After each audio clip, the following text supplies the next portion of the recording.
¿Sabías que La Mochila Azul marcó simultáneamente el debut de una estrella infantil y el adiós definitivo de una leyenda del cine mexicano? Lo que sucedió detrás de las cámaras de esta película es tan impactante que cambió para siempre el destino de todos los involucrados.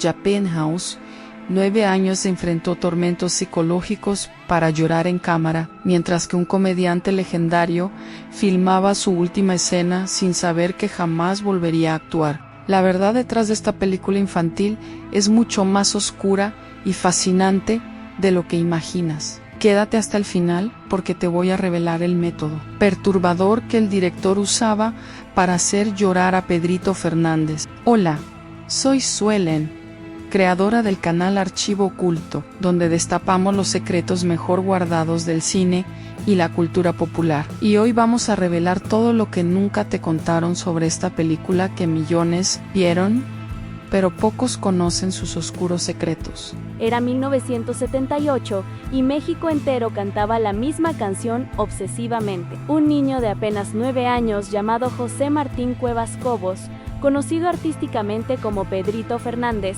arrasaba en las radios con la de La Mochila Azul, una melodía que vendía discos como pan caliente y que toda familia mexicana tarareaba sin parar. Pero aquí viene lo impactante. La canción no fue compuesta por Pedrito como muchos creen, sino por Bulmaro Bermúdez. Un detalle que la industria musical prefirió mantener difuso para no arruinar la imagen del niño prodigio. El director, Rubén Galindo, conocido por convertir éxitos musicales en películas taquilleras como había hecho con la banda del Carro Rojo de los Tigres del Norte, escuchó la canción y vio una mina de oro. No perdió tiempo. Galindo era un cazador de tendencias, un hombre que sabía exactamente cómo explotar el fenómeno del momento. Y Pedrito Fernández era ese fenómeno. El cineasta decidió crear una película completa alrededor de esa canción, dándole rostro, historia y contexto a la niña de la mochila azul, que Pedrito cantaba con tanta emoción. Para protagonizar la cinta, Galindo reunió a un elenco que representaba los extremos más opuestos del cine mexicano. Por un lado, Pedrito Fernández, un niño de 9 años que jamás había actuado en cine y que estaba en la cúspide de su fama infantil. Por el otro, María Rebeca, hija de los actores Irma Lozano y José Alonso, quien daría vida a Emi, la niña de la mochila azul. Junto a ellos, el veterano comediante Adalberto Martínez Resortes interpretaría al tío alcohólico, pero la verdadera bomba del casting era otra: Marco Antonio Campos, mejor conocido como Viruta. La legendaria mitad del dúo cómico Viruta y Capulina participaría en la película. Y aquí viene el dato devastador que pocos conocen. Esta sería la última película de Viruta en el cine. Mientras Pedrito filmaba su debut cinematográfico, lleno de esperanza y futuro, Viruta grababa su despedida sin saberlo siquiera. La ironía es brutal: el inicio de una carrera y el fin de otra, capturados en el mismo celuloide. Para 1979 Viruta ya llevaba años separado de Capulina, su pareja humorística con quien había filmado más de 50 películas. Mientras Capulina triunfaba con su propio programa El Circo de Capulina, Viruta apenas conseguía papeles secundarios. Su participación en La Mochila Azul fue mínima, casi irrelevante para la trama, un papel pequeño para un hombre que alguna vez fue gigante en el cine mexicano. Nadie sabía entonces que después de esta película, Viruta intentaría mantener su carrera con un programa infantil llamado Cine Safaria, pero los ejecutivos lo cancelarían porque competía en horario con el show de Capulina. La industria eligió a quién apoyar, y Viruta quedó fuera para siempre. Ahora viene la parte más perturbadora de toda esta historia. Pedrito Fernández, años después, reveló en entrevistas el método que Rubén Galindo usaba para hacerlo llorar en las escenas dramáticas. Y créeme, lo que te voy a contar te va a dejar helado. Pedrito confesó que el problema no era cantar en la película, sino aquellas escenas donde, siendo un pequeño inexperto, debía llorar. Para un niño de 9 años, sin experiencia actoral, llorar a demanda era imposible. Entonces, ¿qué hacía el director? Galindo aplicaba técnicas de manipulación psicológica con el pequeño. Le recordaba constantemente que su personaje Raúl tenía un papá inválido, que sufría bullying brutal de sus compañeros de escuela que era rechazado y humillado. El director metía estos pensamientos oscuros en la mente del niño hasta que Pedrito entraba en un estado emocional de impotencia y tristeza real que le permitía llorar frente a la cámara. Piénsalo en un niño de 9 años siendo bombardeado con ideas de sufrimiento, rechazo y dolor para provocarle lágrimas genuinas. Hoy en día, este tipo de métodos serían cuestionados severamente por las protecciones infantiles en la industria del cine, pero en 1979, en el cine mexicano, esto era considerado simplemente dirección de actores. Pedrito tuvo que someterse a esta tortura emocional múltiples veces durante el rodaje para lograr las escenas más dramáticas de la película. La niña de la mochila azul no es la película tierna que muchos recuerdan de su infancia. La trama es brutal. Amy es una niña huérfana que vive en un pueblo pesquero de Texas, en condiciones de extrema pobreza y descuido al lado de su tío Andrew, un marinero alcohólico interpretado por Resortes. A pesar de que el tío la quiere, su alcoholismo crea condiciones tan deplorables que las autoridades quieren separarlos. Amy es la niña más pobre y sucia de su escuela. Sus compañeros la humillan constantemente. Su único amigo es Raúl, interpretado por Pedrito, un niño de clase media, que también sufre bullying por atreverse a ser amigo de la niña pobre. La película muestra desigualdad social cruda, alcoholismo, orfandad, pobreza extrema y acoso escolar, todo empaquetado como entretenimiento familiar. Hay escenas donde los niños son acusados de crímenes que no cometieron, donde enfrentan peligros reales en el mar, donde la separación familiar es inminente, y todo esto sucede mientras Pedrito canta canciones románticas sobre una niña de la que está enamorado, siendo apenas un niño de primaria. Visto con ojos modernos, La mochila azul es una película profundamente perturbadora, disfrazada de cuento infantil con música. La película se estrenó el 5 de enero de 1980 y fue un éxito masivo de taquilla. Las familias mexicanas llenaban los cines para ver al pequeño Pedrito y escuchar las canciones que ya conocían de memoria. La cinta generó tanto dinero que inmediatamente se planeó una secuela. La niña de la mochila azul 2 salió en 1981, seguida por El oreja rajada en 1980 y Pánico en la montaña en 1989, conformando una tetralogía completa. Pero mientras Pedrito se convertía en una mega estrella infantil que dominaría el cine y la música mexicana por décadas, los destinos de otros involucrados eran mucho más sombríos. Viruta, después de su breve aparición en la película, vio cómo se cancelaba su programa de televisión y cómo la industria lo olvidaba. Se recluyó en su casa, vendía guiones de comedia que escribía, pintaba y esculpía en la soledad. Su vida personal fue devastadora.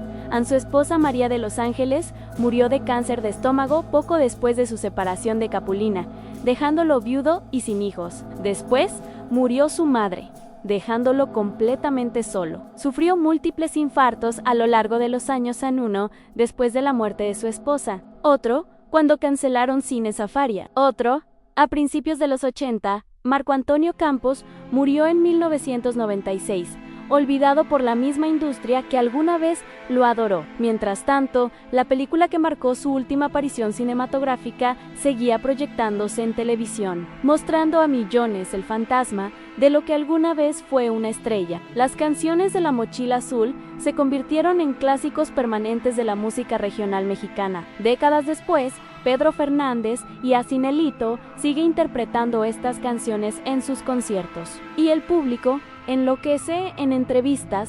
Pedro ha confesado que se sorprende de la respuesta emocional que la gente todavía tiene con estas melodías. Creo que es como un himno para la gente, ha dicho. Pero imagina la prisión psicológica de esto, al ser un hombre adulto de más de 50 años. Obligado a cantar eternamente las canciones que grabaste cuando tenías 9 años, porque es lo que tu público exige. Pedro Fernández construyó una carrera musical adulta exitosa, grabó 38 álbumes, ganó un Grammy Latino, protagonizó telenovelas y películas, pero jamás pudo escapar completamente de La mochila azul. Esa canción lo persigue como un fantasma de su infancia, un recordatorio constante de cuando era un niño, siendo manipulado emocionalmente para llorar frente a una cámara. En 2004, Televisa decidió hacer una telenovela basada en la película, protagonizada por Dana Paola y Joseph Sazán. Amy, la niña de la mochila azul, introducía la historia a una nueva generación, perpetuando el ciclo. La mochila azul se convirtió en un símbolo cultural mexicano que trasciende generaciones, pero pocos se detienen a pensar en el precio humano detrás de ese éxito. Un niño de 9 años, sometido a manipulación psicológica para actuar, una leyenda del cine filmando su última escena sin saberlo, rumbo a una vida de soledad y olvido, una industria que exprimía el talento infantil sin protecciones ni consideraciones éticas. María Rebeca, quien interpretó a Emi, tuvo más suerte. Hija de actores, estudió teatro y actuación, y aunque protagonizó más películas infantiles como La Mugrosita y El Oreja Rajada, eventualmente se dedicó al teatro profesional en México, participando en obras como Hoy no me puedo levantar y telenovelas como Al norte del corazón. Construyó una carrera sólida lejos de los reflectores masivos. Décadas después, Pedro Fernández se vio envuelto en controversias por su apariencia física. En 2020, durante una participación en la Academia y nuevamente en un Instagram Live con Isabel Lascurain de Pandora, los comentarios en redes sociales explotaron. ¿Qué le pasó a Pedrito Fernández? No lo reconocí.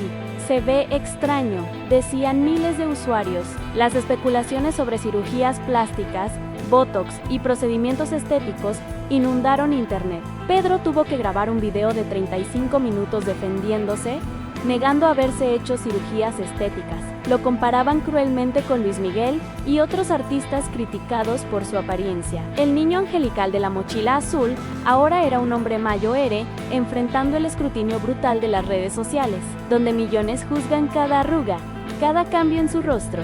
La mochila azul es un producto perfecto de su época, el cine mexicano de finales de los 70 que combinaba melodrama, música y valores tradicionales para crear entretenimiento familiar masivo. Pero vista con perspectiva histórica, la película revela las oscuras prácticas de una industria que no protegía a sus estrellas infantiles, que manipulaba psicológicamente a niños para obtener actuaciones emocionalmente genuinas, y que desechaba sin piedad a las leyendas que ya no generaban dinero. Pedrito Fernández se convirtió en Pedro Fernández, una estrella adulta exitosa, pero pagó el precio de su infancia robada, de las técnicas psicológicas usadas para hacerlo llorar, de ser eternamente asociado con canciones que grabó siendo niño. Viruta murió solo y olvidado. Su última aparición cinematográfica siendo un papel menor en la película que lanzó a Pedrito al estrellato. María Rebeca encontró su camino en el teatro,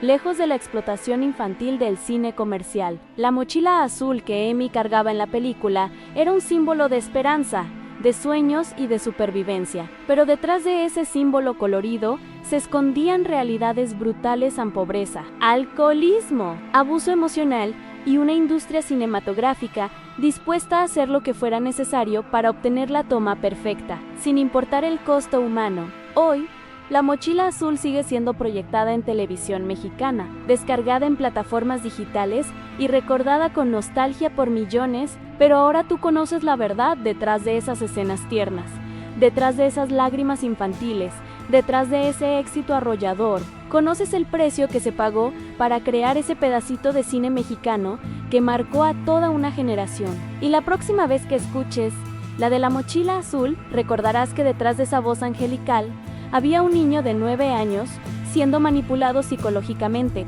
para llorar frente a una cámara mientras una leyenda del cine filmaba su última escena rumbo al olvido. Esa es la verdadera historia de La Mochila Azul que la industria nunca quiso que conocieras.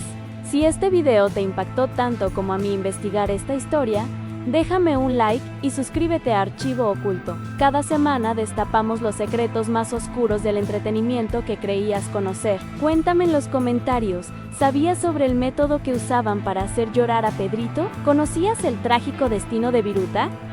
Te leo en los comentarios. Nos vemos en el próximo Archivo Oculto.